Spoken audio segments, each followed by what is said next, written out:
Tenhle kanál je zpátky a jsem za to neskutečně rád. Všiml jsem si, jak oblíbený tenhle kanál se stal za 3 videa, což je naprosto neskutečný a já vám za to extrémně moc děkuju.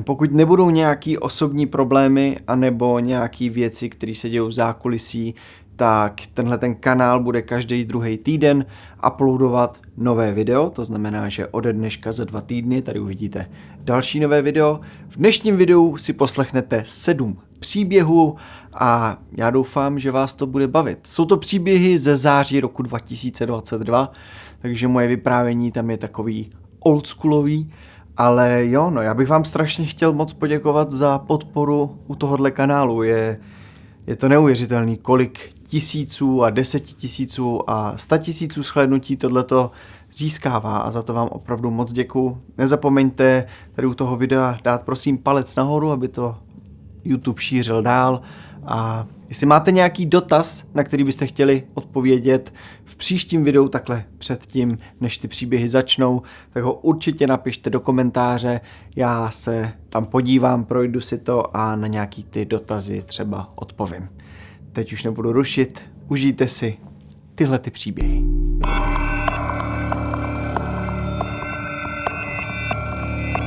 22. května roku 2021 byl chlapec společně se svým otcem na procházce po centru Barcelony ve Španělsku.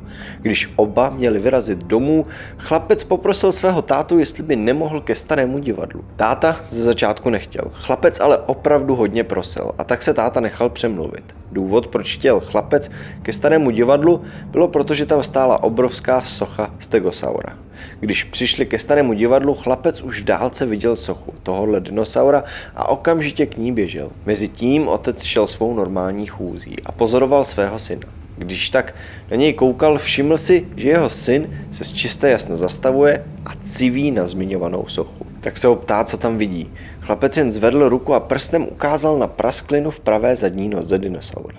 Otec se ho ptá, na co to ukazuješ? Chlapec ale mlčel, ukazoval a zíral na tu prasklinu dál. Když otec přišel blíž, všiml si, že ukazuje na prasklinu a říká svému synovi, no jo, už asi bude stará. V tu chvíli si ale všiml, že neukazuje na prasklinu, ale na to, co je uvnitř té praskliny. To, co otec uviděl v této prasklině, ho extrémně vyděsilo, takže vzal kluka okamžitě do náručí a utekl s ním pryč. Mezitím zavolal policii a hasiče. Když policie a hasiči přijeli na scénu, nechtělo se jim uvěřit, co je uvnitř. Hasiči totiž šli ke svému nákladáku, kde si vzali brusku a po několika desítkách minut, kdy museli vyřezávat okénko, aby vytáhli to, co je uvnitř, se jim to konečně podařilo. Bylo to mrtvé tělo dospělého muže. Na internetu toho o tomto muži moc není. Krom toho, že to byl 39letý muž, jehož rodina ho nahlásila nezvěstným pár dnů předtím, než chlapec objevil jeho tělo. I přesto, že to nevíme na 100%, vypráví se o tom,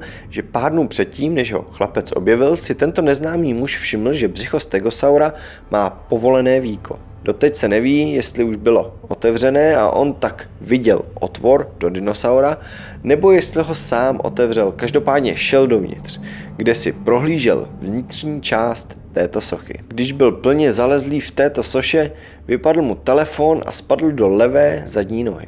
Aby tento muž svůj telefon vytáhl, zapřel se nohama a spustil se dolů do levé zadní nohy. Natahoval se, co to šlo, jenže na telefon nedosáhl.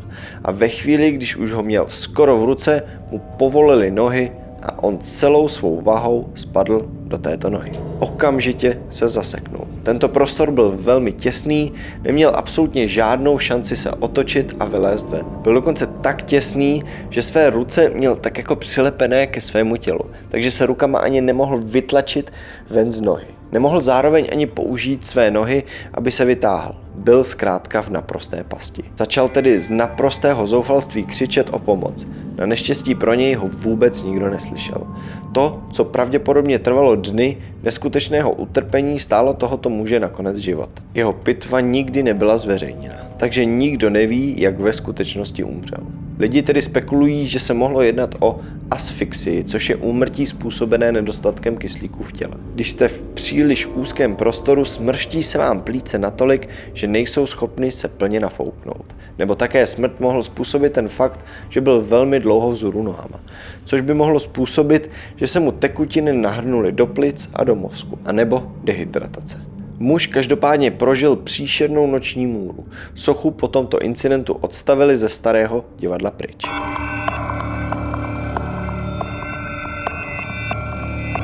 27. srpna roku 2010 byla Jacqueline Kotarak v jedné restauraci, kde popíjela nějaké drinky. Do restaurace přijela svým autem. Nicméně, protože se cítila trochu napitá, rozhodla se zavolat si taxíka. Když taxík ale přijel k restauraci, Jacqueline tam nebyla. Rozhodla se totiž nečekat na taxíka a jet svým autem za mužem jménem William Moody. Aby jsme mohli pokračovat v tomto příběhu, je důležité, abych vám něco o Jacqueline řekl. Jacqueline je certifikovaný génius.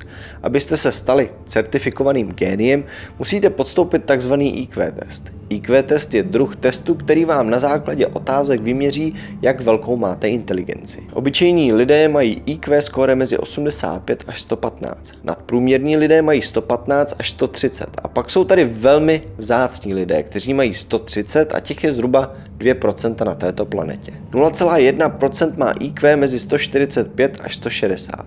A kdokoliv má nad 160, tak je označený jako génius. Těchto lidí je opravdu velmi, ale velmi málo. A Jacqueline měla IQ 170.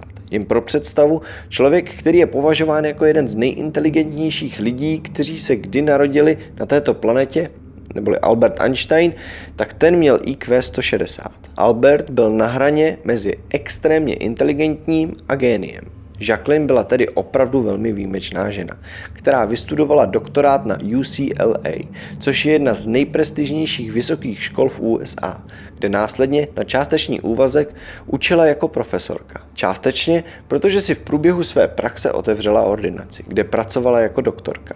Jacqueline byla velmi úspěšná a velmi oblíbená mezi svými studenty a ve své práci. Kde už se jí ale tak moc nedařilo, bylo ve vztahu s mužem jménem William Moody.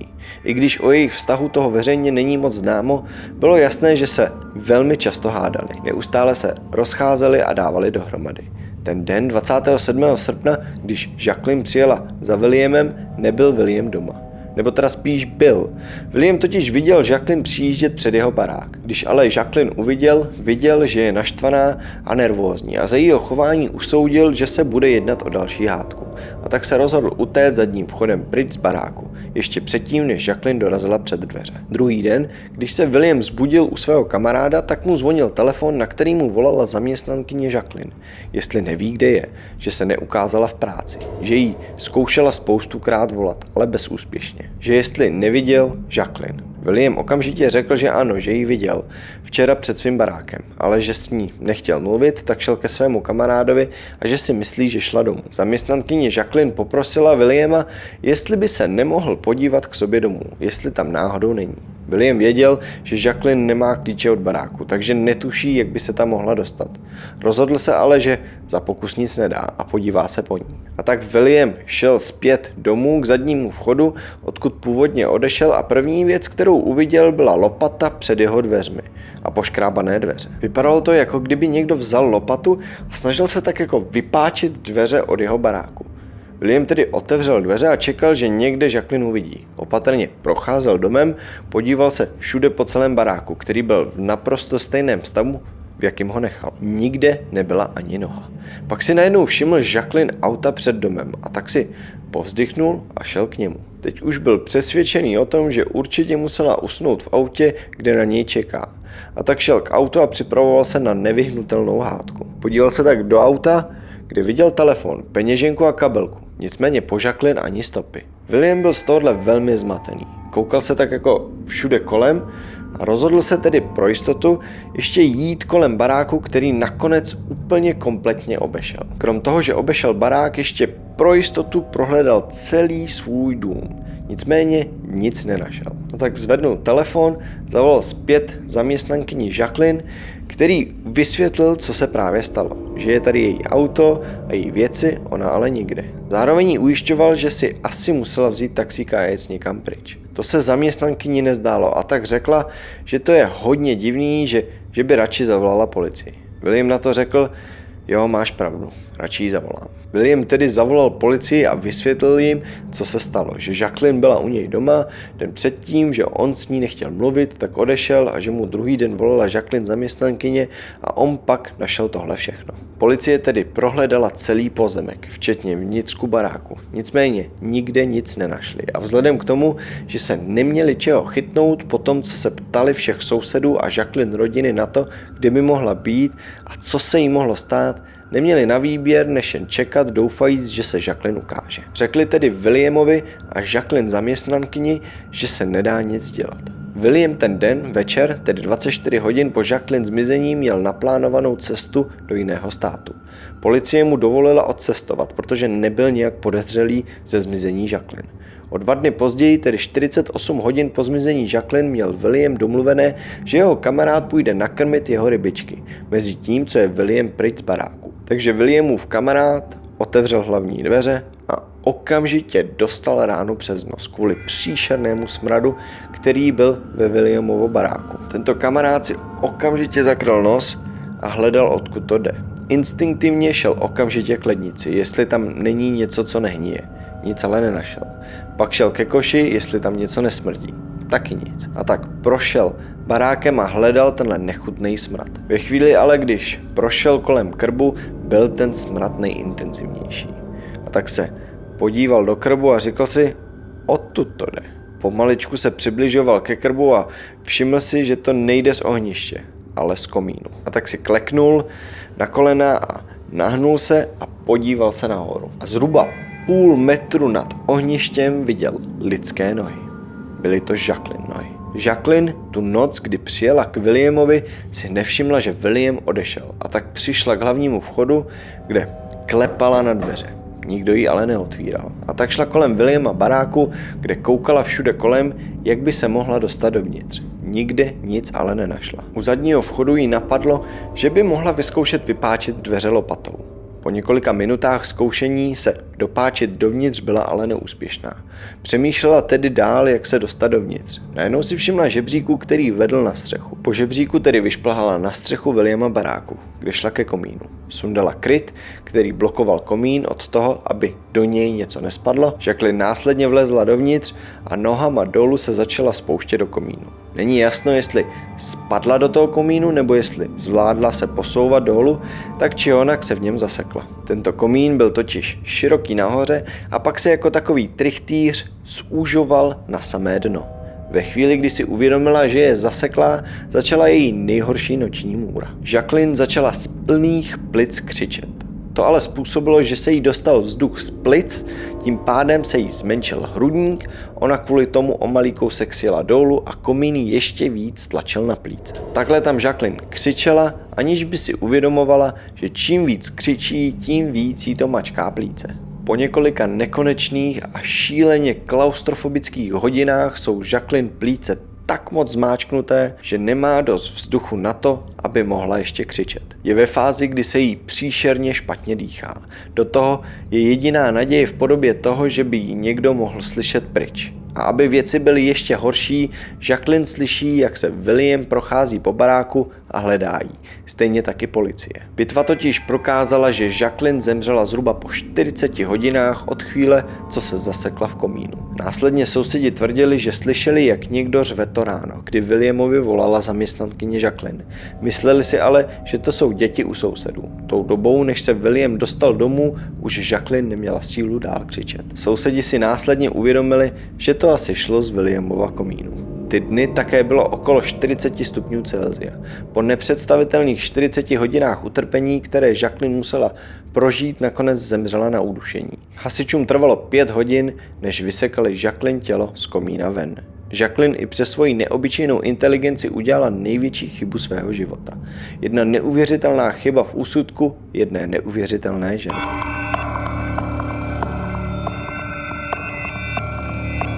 John Jones byl společně se svou rodinou vášnivý jeskyňář. Od jeho útlého dětství prozkoumávali nejrůznější jeskyně po Spojených státech.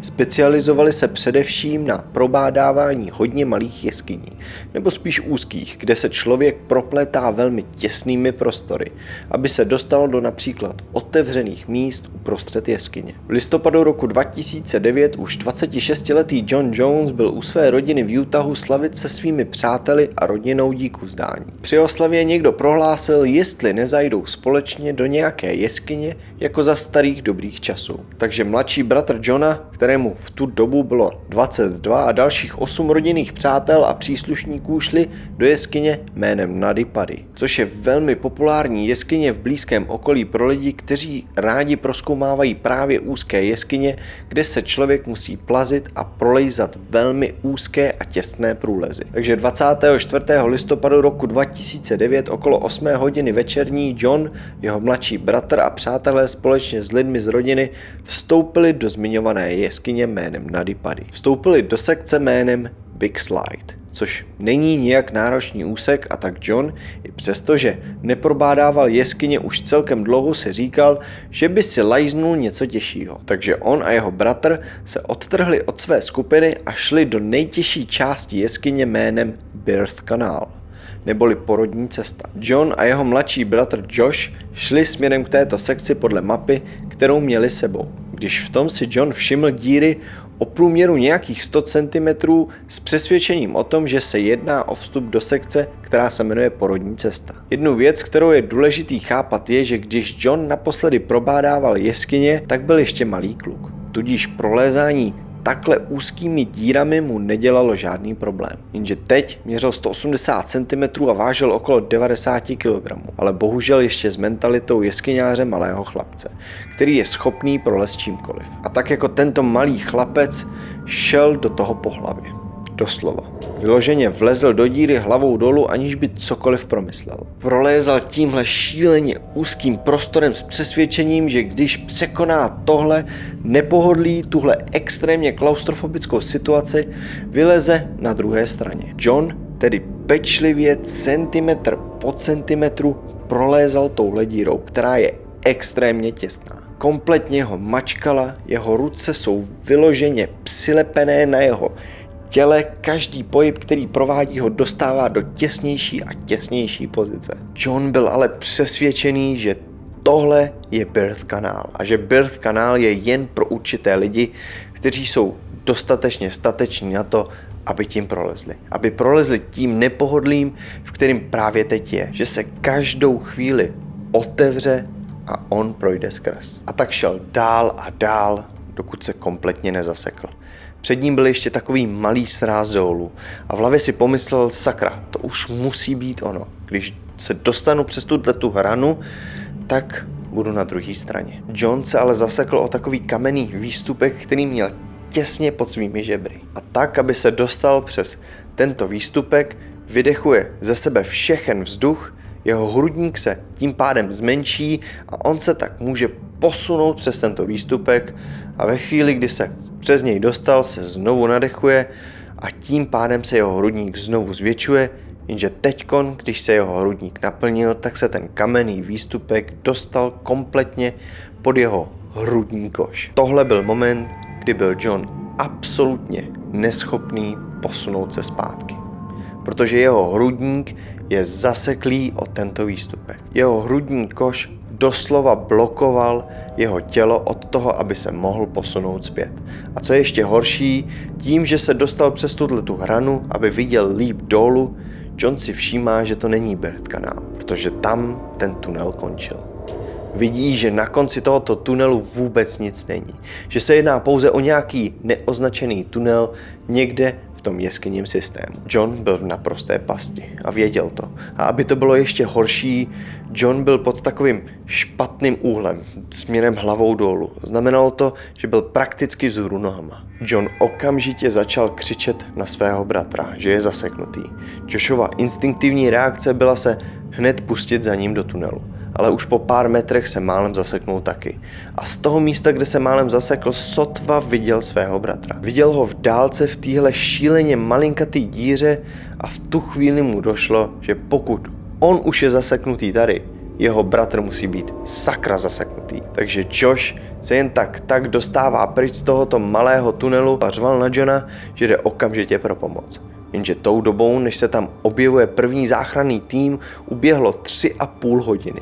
Sekce tohohle tunelu je totiž opravdu hluboko a zároveň to není vůbec lehká cesta dolů. Suzy Motola byla první záchranářka, která se dostala na místo a její první otázka byla: Ahoj Johne, tady je Suzy, jak ti je? A Johnny na to odpověděl: Ahoj Suzy, děkuju, že jste tady. Opravdu, ale opravdu moc rád bych se chtěl dostat ven. Suzy řekla, že John zněl velmi odevzdaně. Suzy zároveň ujišťovala a uklidňovala Johna, že ho hned dostane ven a že všechno bude dobrý. Nicméně, když se Suzy podívala dolů do té malé díry, v které byl John zaseknutý, došlo jí, že tohle zabere opravdu hodně moc dlouho času.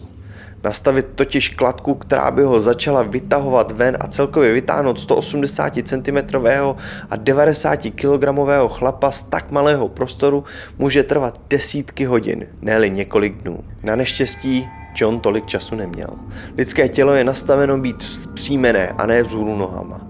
Krev se Johnovi nahrnovala do hlavy, protože srdce nemělo dost energie a síly dostávat krev z mozku pryč. Lidskému srdci totiž pomáhá gravitace rozproudit krev. Takže když lékař viděl, v jaký pozici je John, řekl Suzy, že John má maximálně 8 až 10 hodin. Záchranáři zkoušeli naprosto všechno, aby Johna dostali pryč. Omotali mu například lano kolem nohou, jenže lano se vyvlíkávalo. Tak vytvořili dost komplikovaný kladkový systém, díky kterému ho chtěli dostat ven.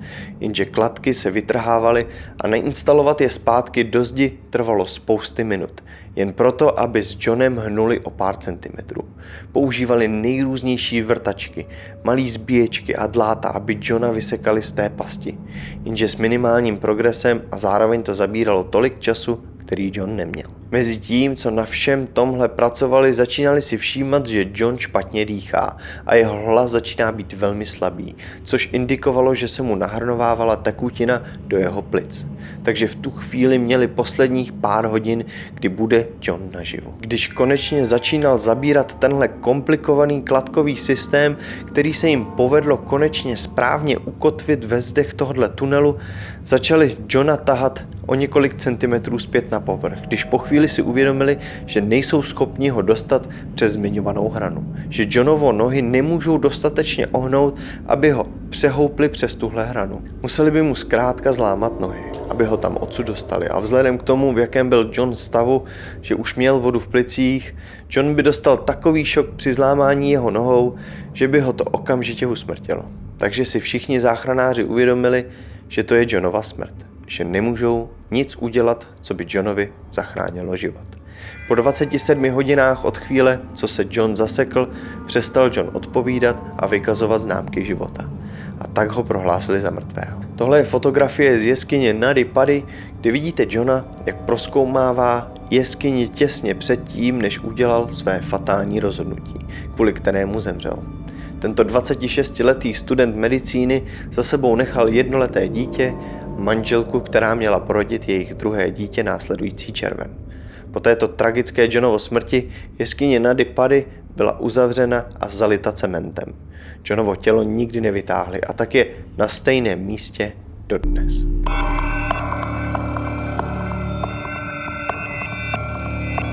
Když končíte základní školu a jdete do prvního ročníku střední školy nebo například učiliště, jeden z důležitých momentů je seznámení se s vaší novou třídou. Člověk sedí v naprosto nové třídě a kolem něj jsou úplně nové tváře. Jsou to právě tyto momenty, které rozhodují o tom, zda si spolužáci takzvaně sednou.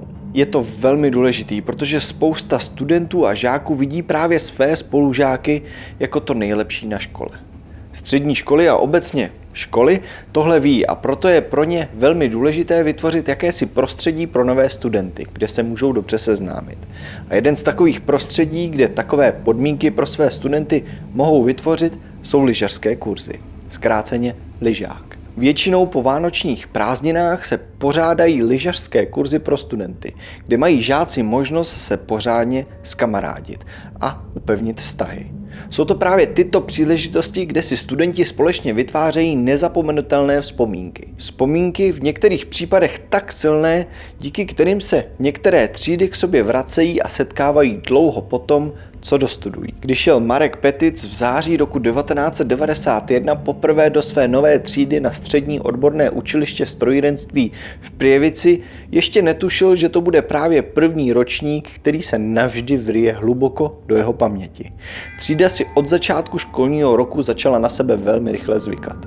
Vztah v této třídě nebyl vůbec žádný problém. Působilo to, jako by se do jedné třídy dostali lidi, kteří byli předurčeni si spolu rozumět. Takže když v průběhu začátku školního roku přišel třídní učitel a zeptal se, kdo by chtěl na začátku ledna na lyžák, hlásili se prakticky všichni, včetně Marka. Celá třída byla naprosto nadšená z představy, že budou moct poznat jeden druhého z naprosto jiné stránky, že spolu budou trávit celý týden v horách, kde budou lyžovat a užívat si společný čas. Takže Marek na začátku ledna roku 1992 zodpovědně dorazil se svými rodiči na místo, kde se všichni měli sejít a společně nastoupit do autobusu, odkud vyrazili do Tater. Marek přišel, se všemi se zdravil, dal své nové lyže do prostoru pro zavazadla, které se nachází pod okny autobusu, rozloučil se se svými rodiči, jeho máma mu upravila bundu a řekla mu, ať je na sebe opatrný. Marek se následně rozloučil a šel okamžitě se svými spolužáky do autobusu,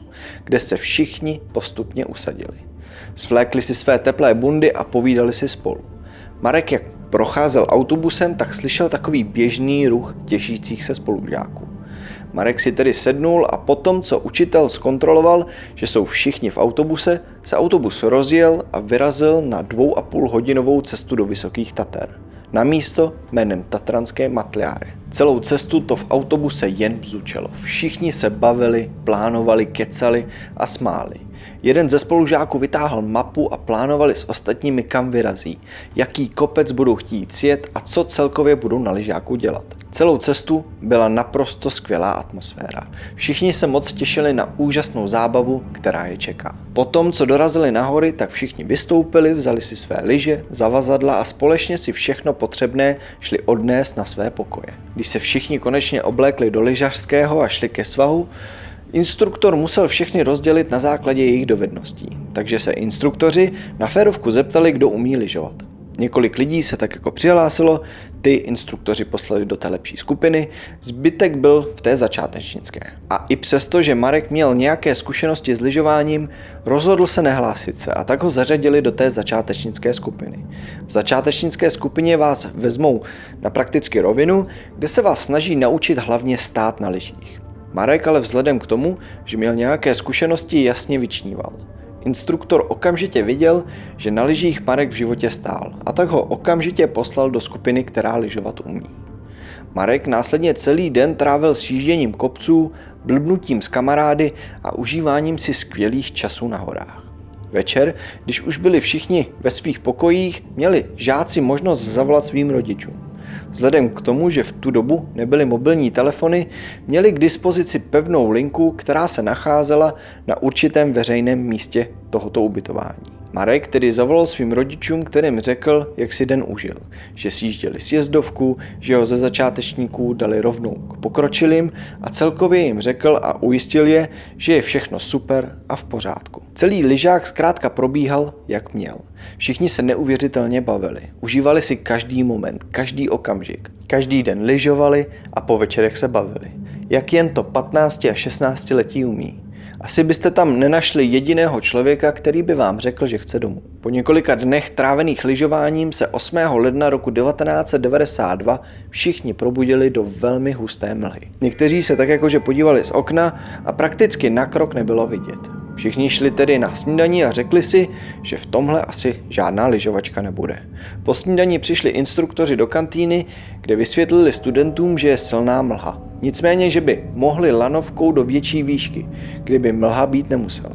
Všem se nápad moc líbil. Znamenalo to totiž, že nebudou muset být zavřeni na pokoji.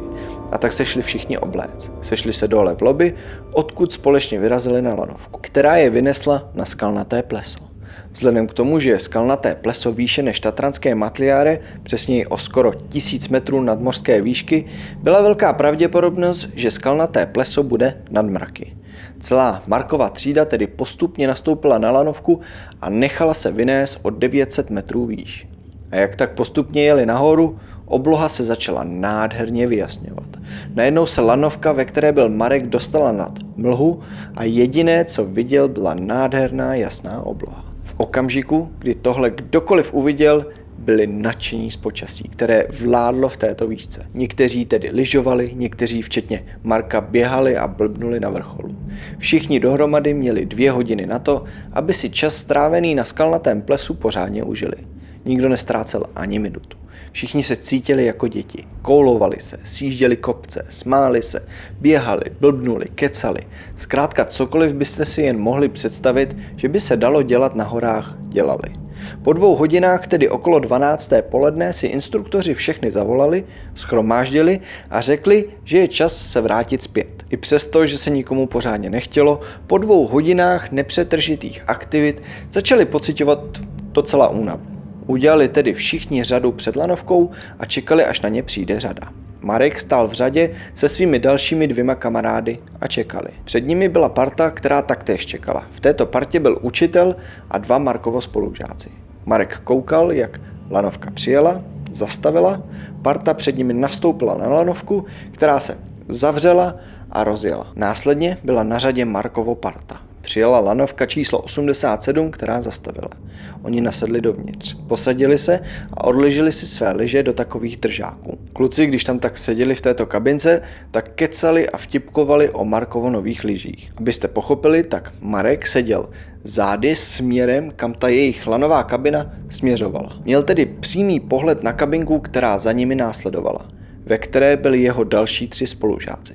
Tato druhá kabinka vyrazila přesně ve chvíli, kdy byla kabinka Marka 130 metrů napřed. Vyrazila přesně po 36 sekundách. Když tak Marek seděl ve své kabince, tak se podíval na své lyže a pomyslel si, jestli jsou dobře upevněné. Když se k ním tak jako sehnul, aby se podíval, zda jsou, všiml si, jak se kabinka, která je za nimi, zdá podezřele rychlá. Marek si tak nahlas zažertoval a řekl, že jestli do nich narazí, tak skáče ven. Sotva to ale dopověděl, stalo se to nejhorší. Kabinka 58, ta, která vyrazila po nich, opravdu na rychlosti nabírala. A narazila do kabinky 87. Byla to taková rána, že kamarád Marka, který byl v kabince s ním, Marka povalil a vyletěl s ním oknem ze 42metrové výšky na zem. Jednu kabinku to kompletně vyháklo z lana, tu druhou to vytrhlo ze závěsného zařízení. Obě začaly padat velikou rychlostí k zemi. Marek po nějaké době, co spadnul na zem, otevřel oči. Byl ve sněhu a dával si myšlenky dohromady. Po malé chvíli si uvědomil, co se stalo. Necítil žádnou velkou bolest. Uvědomil si tedy, že mu prakticky nic není. A tak jeho první reakce byla, kde jsou kamarádi. A proto vstal a začal se rozlížet kolem sebe. Nejdřív zpozoroval tu pohromu. Absolutně všude kolem něj byly zohýbané plechy a kusy kovu. Viděl také tu hrůzu, co tahle nehoda napáchala. Když se totiž koukal po svých kamarádech, tak si uvědomil, jaké měl obrovské štěstí. Některá těla byla totiž tak zohavená, že se je prakticky nedalo identifikovat. Jeden jeho kamarád ho prosil o pomoc. Marek za ním okamžitě začal běžet. Jenže když ho vytahoval z trosek, všiml si, že mu chybí část těla od pasu dolů. Následně si všiml, jak jeden z jeho kamarádů utíká co nejdál od nehody to jde. Začal na něj křičet, kam utíká. Jeho kamarád ale jen naříkal, že musí jít domů. Marek se mu snažil říct, ať stojí. Kamarád ale jen běžel a běžel.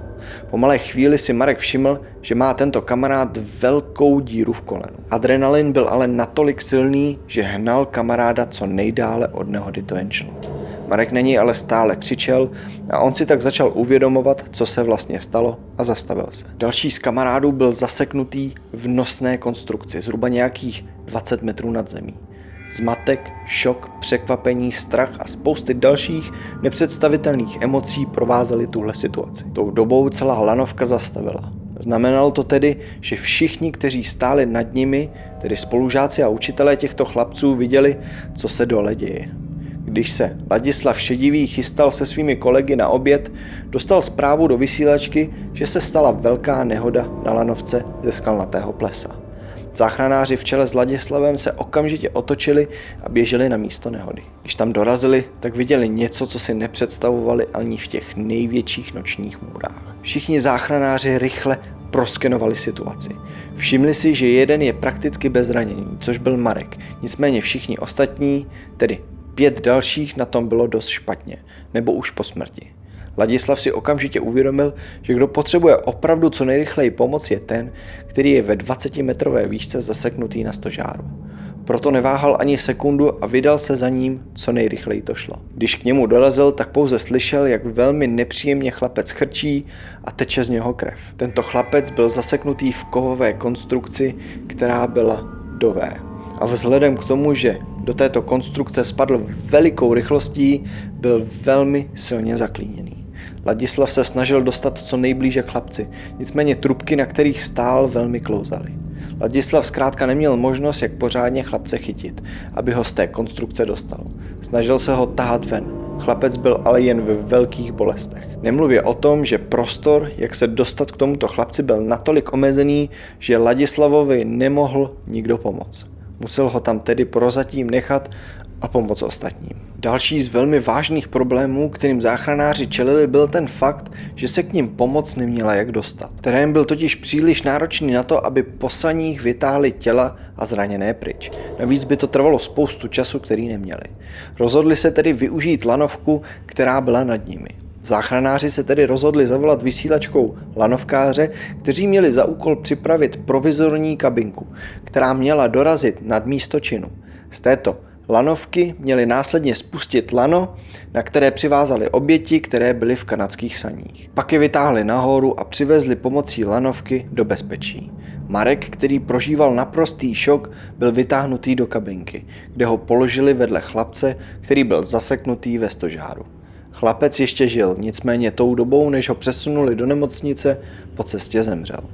Druhý vážně zraněný podlehl svým zraněním v samotné nemocnici. Další 2 chlapci zemřeli na místě a 2, mezi kterými byl Marek, převezli na pozorování. Důvod, proč jedna kabinka narazila do té druhé, je relativně jednoduchý. Velmi zjednodušeně vám ale musím vysvětlit, jak taková lanovka funguje. Tato lanovka, aby fungovala jak měla, potřebuje 2 lana. Jedno je závěsné, což znamená, že kabinka díky tomuto lanu visí ve vzduchu, a druhé je tažné. Tažné lano tahá kabinku buď to nahoru nebo dolů. Tažné lano neustále jede. Takže aby mohli lidi nastoupit na svých zastávkách, musí se od tažného lana odpojit. Tím pádem nahoře pouze visí na závěsném lanu. Takže kabinka přijede na svou zastávku, kde se odpojí díky takovému přístroji od tažného lana, následně lidi vystoupí a nastoupí. Lanovka se rozjede a díky dalšímu přístroji se kabinka zase napojí na tažné lano. Co se ale bohužel stalo kabince 58 bylo, že se nenapojila na tažné lano kvůli tomu, že selhaly 3 bezpečnostní prvky. Kabinka se tedy rozjela setrvačností po závěsném laně a plnou rychlostí narazila do kabinky před sebou. Díky tomu vylítla z lana a celá spadla dolů. Zatímco kabinku, ve které byl Marek a jeho 2 kamarádi, kompletně utrhla od závěsného zařízení. Ještě ten den zprávy v Čechách a na Slovensku nemluvili o ničem jiném, než o nehodě ve Vysokých Tatrách. To mělo samozřejmě velký dopad na rodiče, v kterých se tak probudily obavy, jestli to náhodou není o jejich dětech. Uklidňovali se ale tím, že kdyby to bylo o nich, tak by jim určitě už dávno dali vědět. Bohužel ale druhý den v 8 ráno dostali Markovo rodiče telefonát, kde jim policie oznámila, že Marek zemřel. Jestli by nemohli přijet do popradské nemocnice, identifikovat jeho tělo. Markovo rodiče se tedy naprosto zdrcený vydali na nekonečnou 2,5hodinovou cestu do Popradu. Přišli do nemocnice, kde šli za doktorem a zeptali se ho, kde je jejich syn. Doktor za nimi přišel a oznámil jim něco, co už nedoufali. Doktor se totiž velmi omlouval a sdělil rodičům, že to byl omyl, že Marek žije, že má pouze zlomený nos a bolavé tělo. Vzhledem ke špatně předaným informacím mezi policií a rodiči, většina rodičů vůbec netušila, jestli mezi obětmi není jejich dítě. Museli tedy čekat do posledního okamžiku na autobusové zastávce, kde měl přijet autobus, který měl přivést jejich dítě domů. Byli mezi nimi bohužel i rodiče, jejichž děti z autobusu nevystoupili. Z 6 lidí, kteří podstoupili tuto tragédii, nakonec přežili pouze 2. Lidé, kteří v tu dobu uvízli kvůli nehodě v kabinkách, čekali necelých 7 hodin, než se kabinky znovu rozjely a bezpečně je dopravili na zem. Nikdo nebyl obviněn ani zodpovědný za osudovou vadu kabinky 58.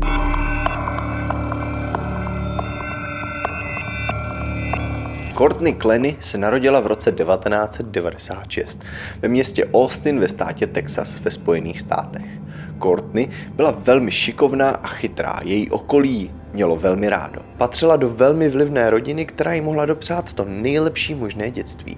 Chodila do soukromé školy. Courtney byla typ dítěte, které pozornost nedělala vůbec žádný problém. Proto se společně se svými rodiči rozhodli, že začne ve svých 13 letech navštěvovat herecký kroužek. To bylo přesně to, co Courtney v životě potřebovala. Okamžitě tomu propadla. Maximálně tento kroužek milovala a herectví nebylo to jediné, co jí bavilo. Součástí dramatického kroužku je totiž i tanec, ve kterém silně vynikala. Proto šla za svými rodiči znovu, kterých se zeptala tentokrát, jestli by nemohla chodit na nějaký taneční kroužek. Rodiče jí samozřejmě vyhověli. Courtney díky svému nadání velmi vynikala, proto netrvalo dlouho a prakticky každý ji na škole znal. Byla zkrátka velmi nadané děvče. To ale ještě nevěděla, že jí právě tanec nalinkuje její životní cestu. Tanec je velmi fyzicky náročný a aby byla v nejlepší možné formě, rozhodla se Courtney, že začne navštěvovat posilovnu, kde se chtěla udržovat. Courtney naprosto fitku propadla. Stal se z toho její životní styl, bavilo jí naprosto všechno kolem toho. Našli byste ji ve fitku denně. Ráda se zajímala o stravu, jak a co má člověk dělat, aby se dostal do té nejlepší možné formy, to jde. Courtney tak propadla posilování, zejména tedy kulturistice, že byla dokonce soutěžící v kulturistice ve svých 18 letech. A to jak ve svém kraji, tak i celém státě. Netrvalo tedy dlouho a Courtney začala dostávat své první sponzorské nabídky na nejrůznější suplementy a doplňky k posilování. Vzhledem k tomu, že si uvědomovala a viděla, že ji začíná sledovat víc a víc lidí, začala se věnovat videím, kde ukazovala, jak posiluje a celkově různé rady na posilování. Hned co odmaturovala, tak nastoupila na vysokou školu, aby mohla správně odstartovat svou kariéru jako osobní trenérka. Po dostudování se přestěhovala do Los Angeles, aby si splnila svůj životní sen. Mezitím neustále udržovala své sociální sítě, kde vystupovala pod jménem Courtney Taylor. Courtney tedy natáčela videa o posilování a pomalu, ale jistě nabírala na popularitě. Courtney si ale všimla jedné věci a to byla ta, že čím více se fotí ve věcech, které jsou řekněme odvážnější, tím více lajků a interakcí dostává. Postupem času se tedy její tvorba, zaměřená zejména na posilování, začala měnit. Začalo to být více o Courtney vizáži a o tom ukazovat své přednosti. Díky tomu její Instagram začal nabírat na velké popularitě. Začalo jí sledovat 100 000 lidí. Začala mít desítky a desítky tisíc lajků u fotografií.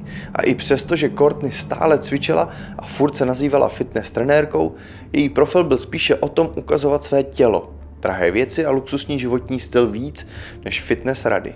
Courtney zkrátka přišla na to, že když se ukazuje ve spodním prádle nebo v plavkách, tak má mnohem více pozornosti.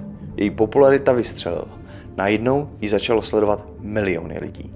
Ve velmi krátkém časovém horizontu dosáhla ke 2 milionům uživatelů. A vzhledem k tomu, že už nedělala pouze fitness, sponzoři se jen hrnuli. Courtney na svém Instagramu promovala různé drinky, oblečení, bělící pasty, dokonce i holicí strojky. Courtney zkrátka rozjela svoji kariéru, jak nejlépe uměla. A jedním z dalších kroků, které se rozhodla udělat, bylo, že si založila OnlyFans. OnlyFans je sociální síť, kde uživatelé zaplatí například Courtney nějakou částku, třeba 150 korun, díky které dostane měsíční odběr. Za tento odběr se mu zpřístupní Courtney obsah. OnlyFans je především známá tím, že tam tvůrci dávají lehtivý obsah. A Courtney nebyla výjimka. Ukazovala tam své tělo v plné kráse a její fanoušci to milovali, protože tisíce a tisíce Následně 10 000 lidí sledoval Courtney na této sociální síti. Courtney už tak měla dost peněz. Nicméně tohle jí finančně dostala o úroveň výš a Courtney to milovala. Courtney byla zkrátka velmi hrdá na to, že si v pouhých 22 letech vybudovala velmi úspěšnou kariéru. A i přes všechny sponzorské spolupráce a i přesto, že její hlavní příjem byl z OnlyFans, Courtney se stále považovala zejména za fitness trenérku. V roce 2020, když Courtney bylo 24, se na sociálních sítích Courtney začal objevovat mladý muž jménem Christian Obumseli, kterému všichni v jeho okolí říkali Toby. Všichni Tobyho v jeho okolí milovali. Říkali o něm, jak je hodný, vstřícný, jak všem lidem, na kterým mu záleží, pomáhá, jak jen může. Toby byl stejně jako Courtney velmi úspěšný mladý muž, který vystudoval technické zaměření na univerzitě v Texasu. Na čem ale Toby výrazně zbohatnul, byla kryptoměna. Takže když tenhle mladý, charismatický a úspěšný muž poznal Courtney na jedné akci, kde ho jeho přátelé s ní seznámili, začalo to okamžitě mezi Courtney a Tobym jiskřit. Courtney se vůbec netajila tím, že má s Tobym romantický vztah. Naopak. Všem totiž začala Tobyho ukazovat. Později oznámila celému světu, že Toby je láska jejího života a všichni to viděli. Na každé fotce, kterou sdíleli, jim to neskutečně slušelo. Všichni v jejím okolí i na jejich sociálních sítích jim to neskutečně přáli. Netrvalo tedy dlouho a Toby se nastěhoval ke Courtney. Courtney i Toby úplně zářili štěstím a láskou. Žili svůj sen, kdy Toby obchodoval s kryptoměnou a Courtney pracovala na kariéře jako influencerka. Nemluvě o tom, že postupem času Toby začal pomáhat se sociálními sítěmi Courtney. Pomáhal jí s organizací a následně i s příspěvky na OnlyFans. Nikdo si také nemohl nevšimnout, jaký vliv má Courtney na Tobyho. Toby začal totiž nosit velmi drahé značkové oblečení, které oba spolu hrdě ukazovali na sociálních sítích. Začali spolu jezdit ve velmi drahých autech, navštěvovat velmi luxusní restaurace a místa. Oba žili životy, o kterých se jim ani nezdálo a všichni, jak v jejich osobním životě, tak i v životě na sociálních sítích, to vnímali stejně. Vůbec nikdo nepochyboval o jejich neuvěřitelném štěstí. Všichni si říkali, jak neuvěřitelně se oba k sobě hodí. V březnu roku 2022, tedy po 2 letech vztahu Courtney a Tobyho, policejní dispečing dostal hovor, kde žena zavolala a hystericky brečela do telefonu a prosila o pomoc. Když se na dispečingu zeptali, co se stalo, tato žena říkala, že ji napadl její přítel a tak ho bodla, že tady krvácí a že potřebuje záchranku. V pozadí tohoto hovoru šlo slyšet, jak její přítel naříká, že necítí ruku a že si myslí, že umírá. Žena, která podle svého přítele jen opakovaně říkala, že jí to moc mrzí. Po pár minutách dorazila jak záchranka, tak i policisté na místo činu. Když policisté a záchranáři vešli do apartmánu, tak našli bledého muže ve velké kaluži krve na zemi. Nad ním byla žena, která plakala a neustále se mu omlouvala. Touhle dobou už muž nebyl při vědomí. Záchranáři odvezli raněného muže okamžitě do nemocnice. Nicméně muž krátce po příjezdu podlehl svým zraněním. Byl to Toby. A žena, která ho bodla a následně zavolala záchranku, byla Courtney. Policisté okamžitě zatkli Courtney a dali na balkón. Mezi tím, co vyšetřovali místo činu, šel jeden z vyšetřovatelů ke Courtney a zeptal se jí, co se stalo. A Courtney řekla, že Toby přišel domů a začal vyvádět, protože se Courtney údajně viděla s nějakým mužem. Courtney začala říkat, že žárlí zbytečně, nicméně to nepomohlo. Hádka totiž velmi rychle vyeskalovala. Už se totiž nejednalo o pouze slovní boj. Toby jí podle slov Courtney chytil pod krkem a začal škrtit.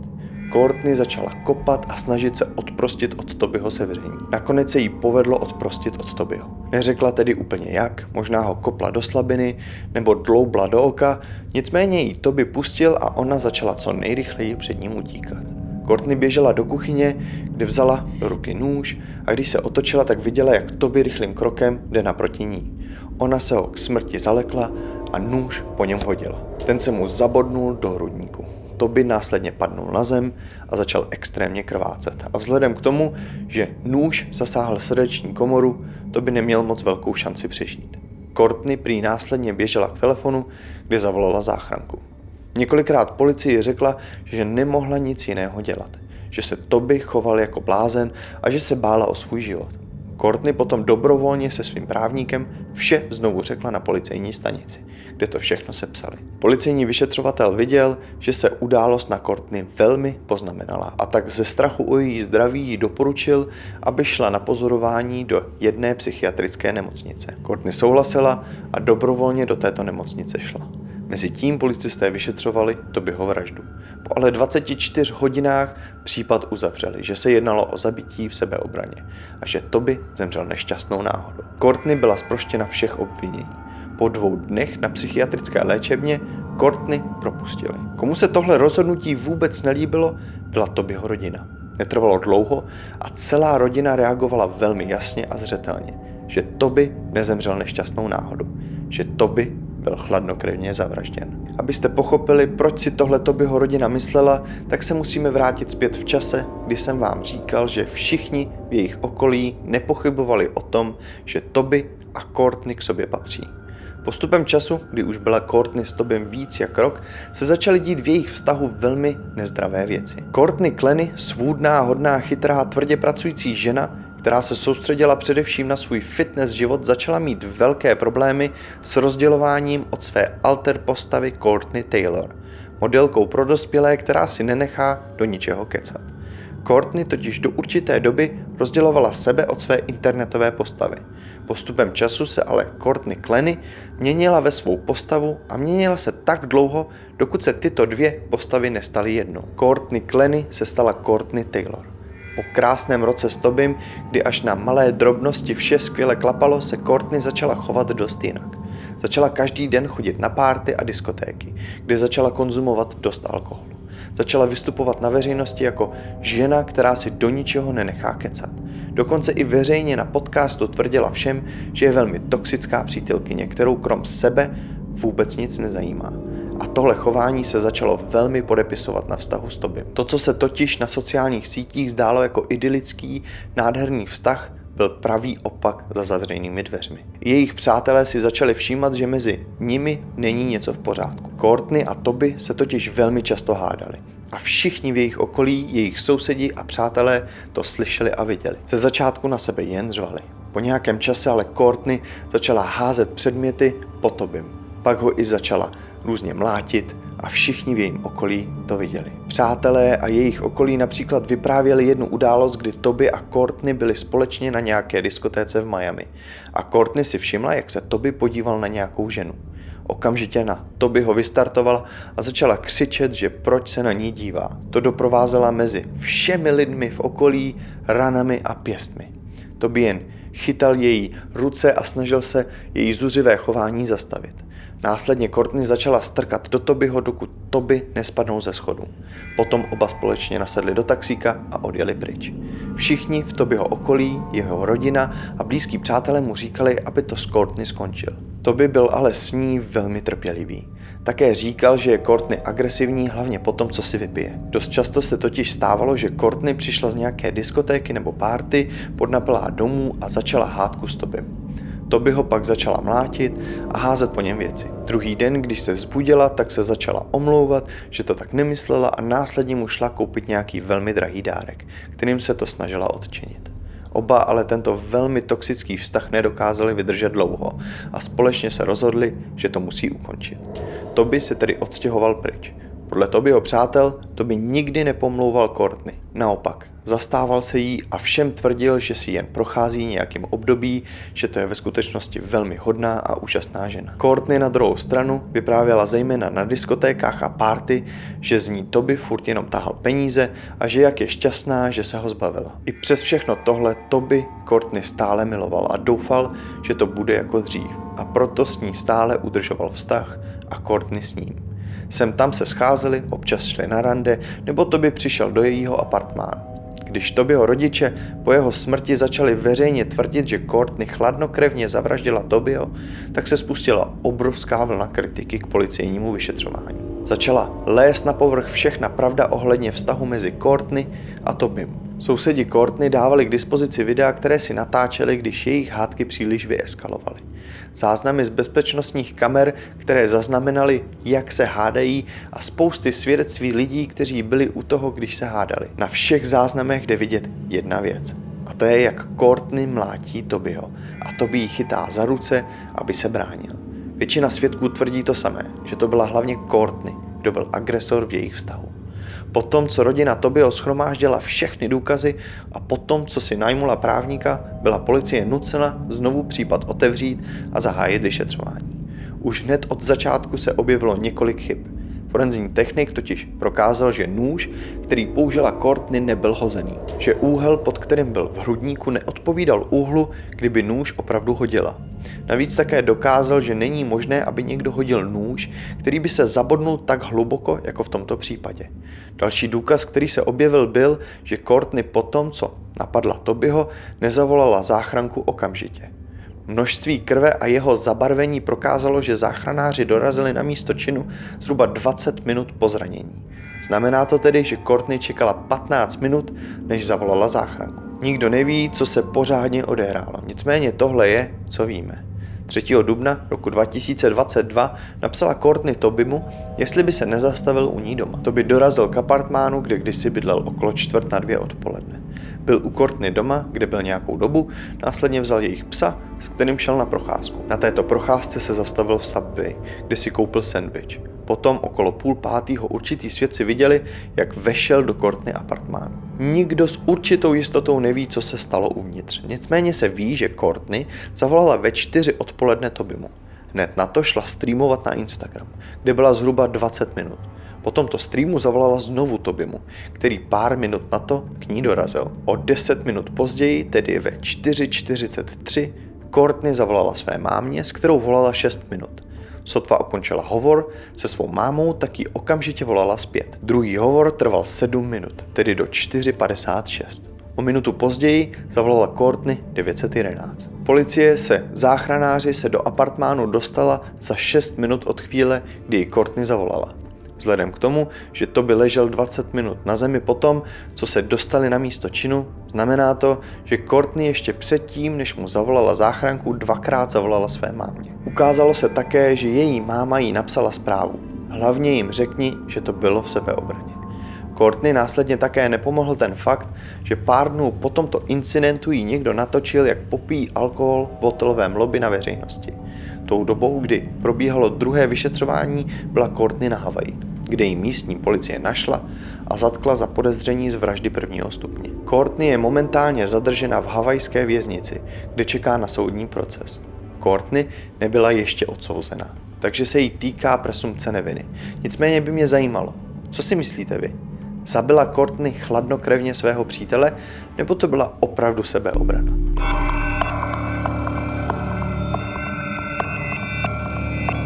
A 22letá Lindsay Hawker měla velké nadšení pro život. Byla zároveň velmi chytrá a ambiciózní mladá žena, která v roce 2006 dostudovala biologickou vysokou školu v Leeds. Lindsay pocházela z městečka v Anglii jménem Coventry, kde vyrůstala se svými 2 sestrami. S o 2 roky mladší sestrou Louise a s o 3 roky starší sestrou Lisou. Naprosto všichni o Lindsay v jejím okolí vyprávěli samé superlativy. Vyprávěli si o ní, jak hrozně chce studovat nejrůznější kultury, jak chce pomáhat ve světě a celkově ho poznávat. Říkali, že jestli je někdo schopný procestovat celý svět a nastudovat si ho, je to právě Lindsay. Nemluvě o tom, že měla podporu všech jejich blízkých, jak svých sester, tak i svých rodičů a i svého přítele, s kterým už byla 4 roky, jménem Ryan Gerside. Kdokoliv, kdo znal Lindsay, tak jasně řekl jednu věc. Její rodina si je velmi blízká. Jednoho dne v roce 2006, po tom, co Lindsay měla dostudováno a rozhodovala se, jaká bude její další etapa, si řekla, že by chtěla udělat první krok k tomu, aby si splnila svůj sen procestovat svět. Společně se svým přítelem Ryanem se tedy bavili o tom, kam by mohli jako první. Uvažovali o několika místech. Po nějakém čase se ale společně rozhodli pro Japonsko. Jeden z důvodů, proč se rozhodli pro Japonsko, bylo, protože Lindsay rozhodila sítě ohledně práce v nejrůznějších zemí a mezi nimi bylo právě zmiňované Japonsko, odkud dostala nabídku pracovat jako učitelka angličtiny ve společnosti Nova, což je největší společnost v Japonsku, která učí japonské občany anglicky. Oba věděli, že v další destinaci budou bydlet dlouhodobě. Vzhledem ale k tomu, že Japonsko je opravdu velká změna, museli na začátek podstoupit několik obětí a jedna z nich byla, že Lindsay letěla do Japonska jako první. A to proto, aby si udělala obzor, získala stabilní příjem a celkově zjistila, zda tam můžou společně žít dlouhodobě.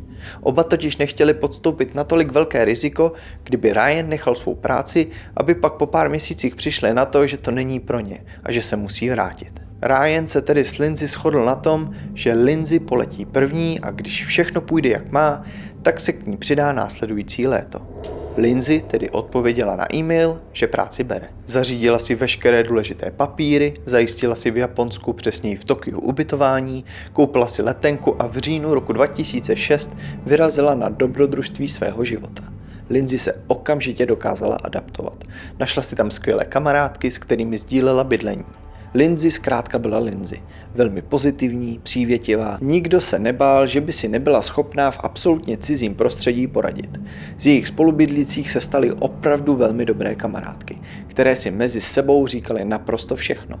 Lindsay to také velmi dobře šlo ve své nové práci, kde učila angličtinu. Pravidelně si volala se svým přítelem, kterému vyprávěla naprosto všechny své zážitky. Jak je Tokio super, jak jsou její spolubydlící super a jak je její práce nad očekávání dobrá. Že je s ní společnost Nova, pro kterou Lindsay učí angličtinu moc spokojená a že se nemůže dočkat, až bude Ryan v Tokiu s ní. A i přesto, že všechno šlo jak mělo, Lindsay nehodlala polevit. Naopak, Lindsay makala jak šroub. Každý den, co to jen šlo. Krom toho, že pravidelně komunikovala s Ryanem, komunikovala prostřednictvím mailu i se svými sestry, kterým vyprávěla, jak je Tokio nádherný, jak si ho hrozně zamilovala a jak se tam cítí bezpečně. Dokonce řekla, že jí Japonsko přijde mnohem bezpečnější než Velká Británie. 20. března roku 2007 Lindsay nasedla do vlaku a vyrazila do nedalekého baru jménem Hippy Dippy Doo. V tomto baru se sešla s pár svými kamarády, dala si pár skleníček a užívala si báječný večer. Po pár hodinách znovu naskočila do vlaku, vybrala si místo k sezení a vlak s ní vyrazil směrem k ní domů. Lindsay si tak seděla, když najednou k ní přišel cizí kluk. Tento kluk byl o pár let starší než ona. Řekl jí, že se jmenuje Tatsuya a že k ní chodí do třídy na lekce angličtiny. Lindsay si ho tak jako prohlédla a okamžitě mu řekla, že to není možný, že si pamatuje úplně všechny své studenty a že on mezi nimi není. Tatsuya se tak zarazila, na chvíli mezi nimi nastalo takové zvláštní ticho. Lindsay se slušně omluvila, že se blíží její zastávka a že bude vystupovat. Tatsuya se jí slušně omluvil a nechal jí jít. Lindsay následně vystoupila. Když vystoupila, tak u vlakové stanice měla připoutané své kolo, které odpoutala, nasedla na něj a vyrazila do svého apartmánu. Lindsay v klidu šlapala a po několika minutách šlapání se podívala za sebe a všimla si, jak za ní někdo běží. Tak se tak pořádně podívala, kdo to je, když najednou si všimla, že to je ten samý kluk, který ji oslovil ve vlaku. Řekla si, že za ní musel běžet dost dlouho a dost rychle. Tak zastavila a zeptala se ho, co se děje. Tatsuya k ní doběhl a zeptal se udýchaně Lindsay, jestli ho poznává. Lindsay jen zopakovala to, co řekla ve vlaku. Že nepoznává. Tatsuya jen řekl, že se hrozně omlouvá, že takhle za ní běží, nicméně, že hodně cestuje a že by dost potřeboval učitele angličtiny, jestli by mu s tím nemohla pomoct. Taky se slušně zeptal, jestli by neměla nějakou vodu, že za ní běžel dost dlouho a že má hroznou žízeň. I přesto, že byla Lindsay dost zmatená, neviděla v Tatsuyovi žádnou hrozbu. Byl sice trochu divný, že za ní běžel takovou dálku, nicméně si řekla, že taky vypadá dost zapáleně a nadšeně. Takže se rozhodla, že se mu pokusí pomoct. Vzhledem k tomu, že už stáli u budovy, kde měla Lindsay apartmán, nabídla mu, že mu může dát vodu u ní doma a že tam můžou rovnou probrat ty lekce té angličtiny. Když dorazili do apartmánu, tak mu Lindsay nabídla posezení. Mezitím měl Tatsuya příležitost seznámit se s Lindsay spolubydlícími. Lindsay mu podala sklenici vody. Tatsuya se napil, položil sklenici na stůl, vytáhl papír a propisku a v průběhu rozhovoru si něco čmáral. Celý rozhovor byl takový zvláštní. Lindsay musela dost často páčit z Tatsuyi informace a celkově se Tatsuya zdál chvílema dost zasněný. Nakonec po několika desítek minutách se společně domluvili, že si dají první lekci v jedné nedaleké kavárně. Tatsuya byl moc rád. Poděkoval za vodu a dal Lindsay papír, na který si čmáral. Lindsay, když se tak jako na papír podívala, tak byla v mírném šoku. Na papíru totiž byla sketch jejího obličeje. Také tam bylo telefonní číslo, e-mail, datum a podpis Tatsuya Ichihashi. Zaskočená Lindsay poděkovala a rozloučila se s Tatsuyou. Potom, co Tatsuya odešel, Lindsay spolubydlící jí okamžitě začali říkat, že se jim Tatsuya nezdá, že se choval divně. Když se zeptali, kde k němu přišla, tak Lindsay vysvětlila, že se potkali ve vlaku a on pak za ní až z nádraží běžel.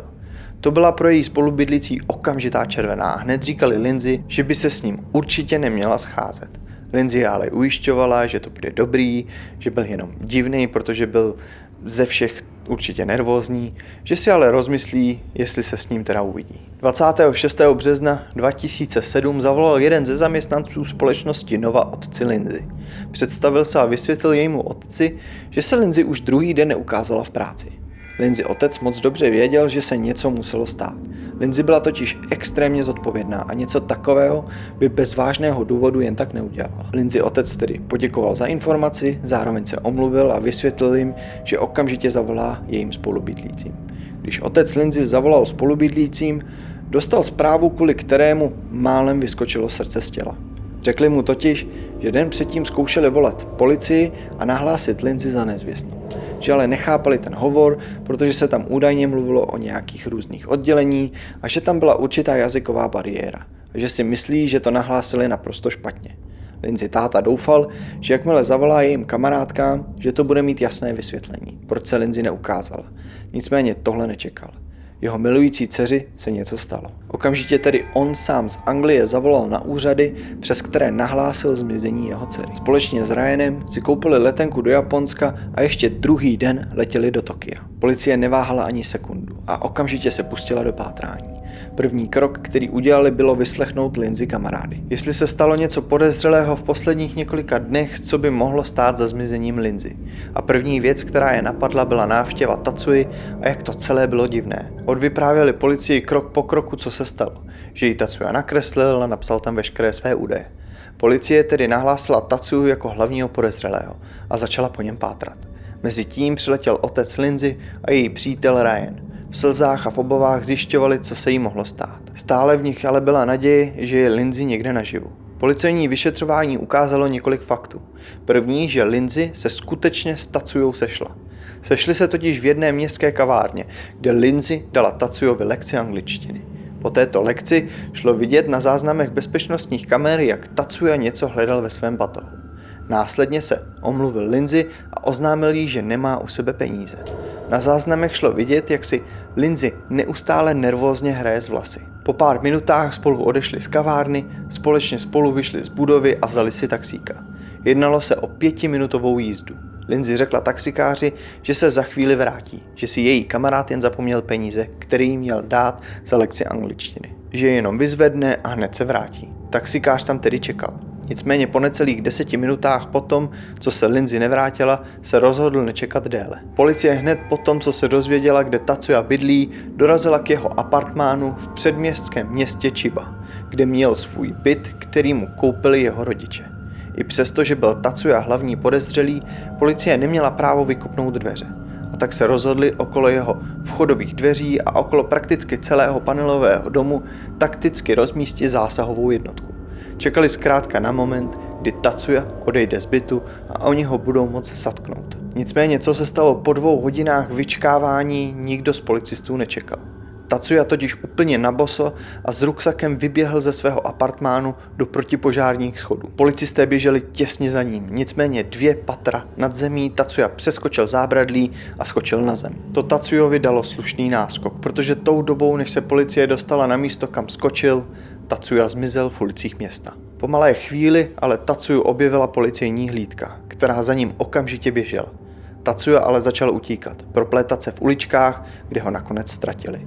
Mezitím začali prohledávat jeho byt, kde našli něco, co šokovalo celé Japonsko a následně celý svět. Když totiž vešli na balkón, tak tam uviděli vanu, která byla čerstvě naplněná pískem a kompostem. Vedle vany taky stála květina, kterou ale Tatsuya nestačil zasadit. Když přistoupili blíže k vaně, tak uviděli, jak z ní vykukuje lidská ruka. Policie okamžitě zakryla balkón plachtou, aby novináři neviděli, co tam dělají, a začali vytahovat nahé lidské tělo z právě zmiňované vany. Lidské tělo patřilo Lindsay. Policie pár hodin po nálezu těla, přesněji ve 3 hodiny v noci 27. března, zavolala otci Lindsay a oznámila mu, že bohužel našli její tělo. V tu chvíli se potvrdila ta nejhorší noční můra, jakou jen otec dcery může slyšet. Z návštěvy Tokia, aby našel svou pohřešovanou dceru, se stala návštěva, aby identifikoval její tělo. Po nazbírání důkazů a intenzivním vyšetřování se přišlo na to, že Tatsuya nalákal Lindsay do svého bytu, kde jí měl údajně dát peníze, které jí dlužil. Když ale zavřela za sebou dveře, Tatsuya na ní okamžitě zaútočil. Lindsay trénovala bojové umění, takže se uměla bránit. A bránila se intenzivně a statečně. Nicméně Tatsuya vzhledem k tomu, že měl větší sílu, Lindsay přemohl. Následně ji brutálně zmlátil a pohlavně zneužil. Potom jí zavázal ruce a nohy. Hlavou ji oholil dohola a schoval si její vlasy. Odtáhl vanu na balkón, do které vložil její tělo, které zasypal pískem a kompostem. Když byl Lindsay otec identifikovat její tělo, tak říkal, že byla tak příšerně zmlácená, že ji poznal jen kvůli její výšce a protože to byla jeho dcera. Že prý to bylo, jako by se jeho život a jeho duše pod ním propadla. V Japonsku se následně rozjelo nejrozsáhlejší pátrání v historii. Naprosto celá země hledala jednoho muže, Tatsuyu Ichihashiho. Přes 30 000 plakátů bylo rozvěšeno po celém Japonsku. Některé plakáty ukazovaly i, jak by Tatsuya mohl vypadat, kdyby se zamaskoval. Jeho fotografie se šířily médii jak v Japonsku, tak i po celém světě. Objevilo se stovky, následně tisíce zpráv, kde lidi tvrdili, že ho viděli. I přesto, že policie zkontrolovala každé oznámení, nikam to nevedlo. Začalo se říkat, že Tatsuya pravděpodobně utekl do zahraničí, nebo že už dávno nežije, protože se po něm pátralo dny, měsíce a následně roky. Nikdo nemohl Tatsuyu najít. Bylo to, jako by zmizel z povrchu zemského. V říjnu roku 2008 bylo zapojeno 140 policistů do pátrání po Tatsuyovi. A i přesto, že do té doby policie obdržela přes 8 000 ohlášení o tom, že si lidi mysleli, že ho zahlédli nebo s ním mluvili, vůbec se k němu ani nepřiblížili. Koncem roku 2008 si policie přestávala vědět rady. Rodina Lindsay vytvořila webové stránky, kde lidi mohli posílat jakékoliv informace ohledně případu. Dokonce i rodiče Tatsuyi, kteří byli doteď ticho, šli na veřejnost a sdělili, že jestli je odněkud jejich syn slyší, tak ho vyzývají, aby se vzdal. Policie zvýšila odměnu za jakékoliv cenné informaci z 1 milionu jenů na 10 milionů, což je ekvivalent zhruba nějakých 1,8 milionu korun. I přes nechutnost kriminálního činu, kterou Tatsuya udělal, společnost se začala rozdělovat do 2 táborů. Byla velká část populace, která chtěla, aby byl Tatsuya dopaden, nicméně v online internetovém světě ho někteří lidé začali brát jako národního hrdinu. Byl například známý jako japonský nejkrásnější kriminálník. Obdivovali, jak dokázal utéct před policií a skrývat se před ní.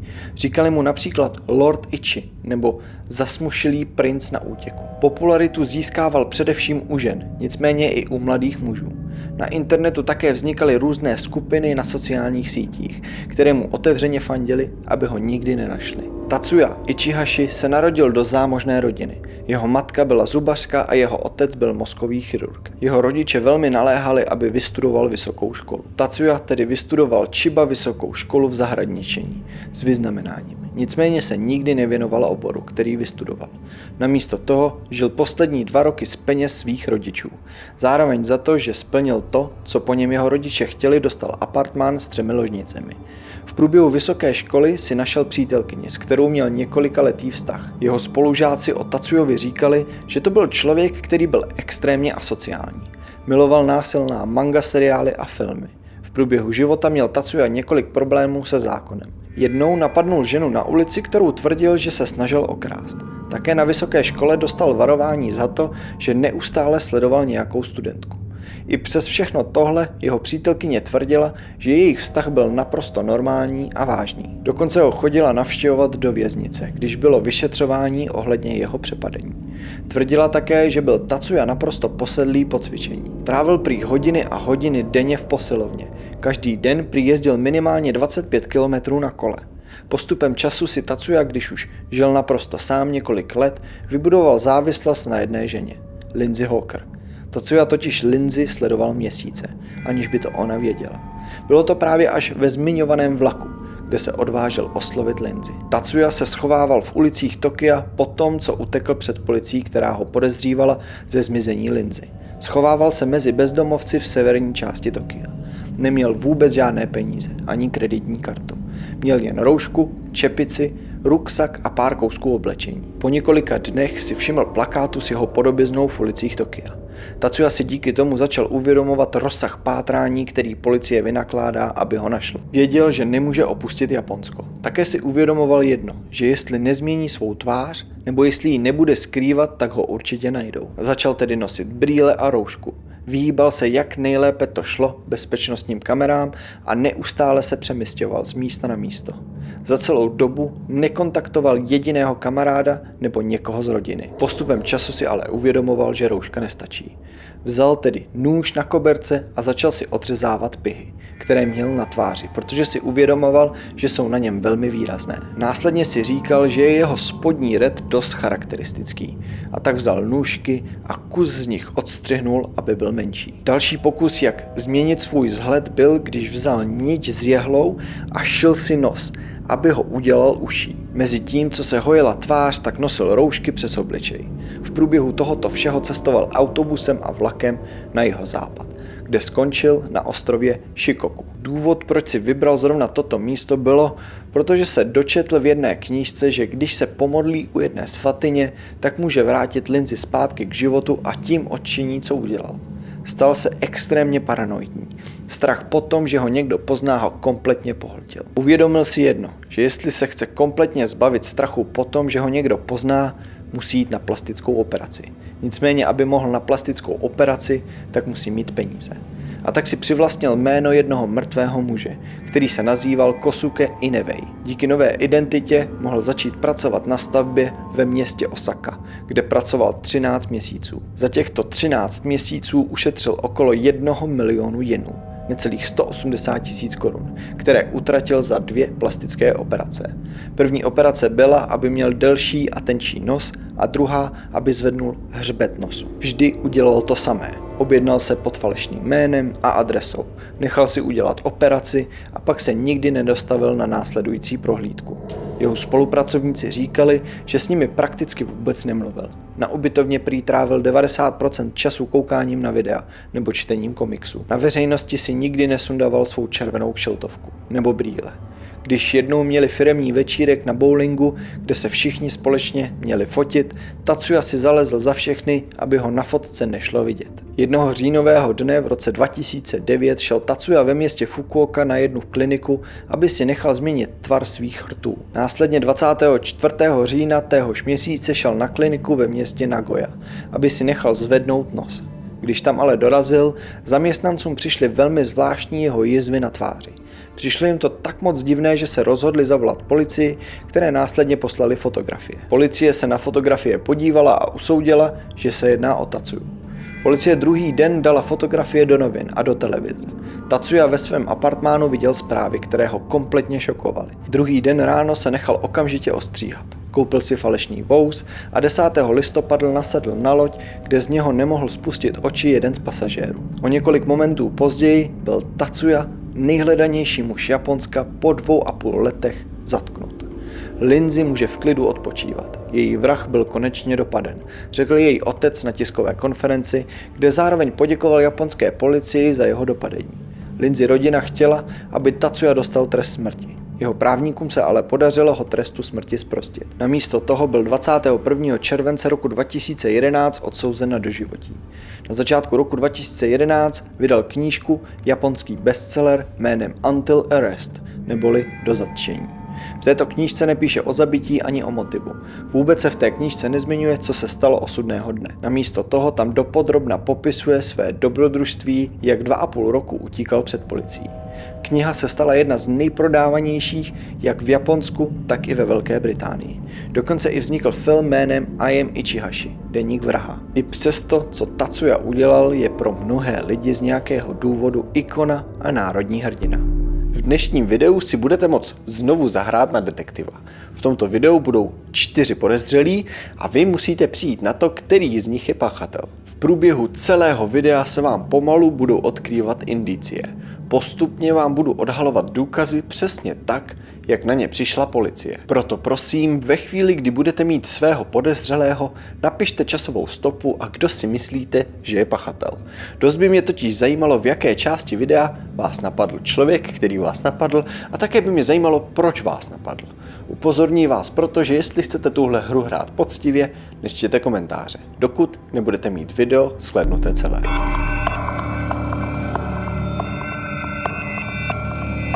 28. prosince roku 1992 přišel telefonát na policejní dispečing v Bay Shore ve státě New York. V tomto telefonátu mluvila žena, která se představila jako Linda Inghilleri. Linda tvrdila, že její neteř jménem Katie Beers před pár minutami zavolala a tvrdila, že ji nějaký muž s nožem unesl. Následně prý Katie řekla, že musí končit, protože se únosce vrací zpět. Než stačila Linda jakkoliv odpovědět, tak Katie zavěsila. V průběhu toho všeho šlo prý slyšet, jak je Katie velmi rozrušená. Když se policie zeptala, kde byla Katie, když se to stalo, tak Linda odpověděla, že jela s Big Johnem na arkády do střediska Spaceplex slavit narozeniny.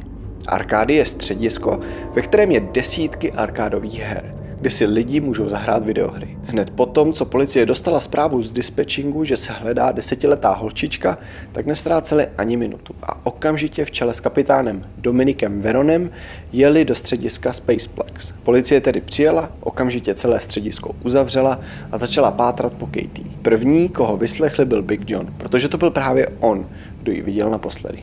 Když se ho kapitán Veron zeptal, co se stalo, tak John řekl, že si nechal Katie hrát na jedné z arkád, šel pro nějaké občerstvení a tou dobou, než se vrátil, tak Katie byla pryč. Začal se prý okamžitě rozlížet všude kolem a nakonec uviděl v dáli, jak ji někdo vede mimo budovu.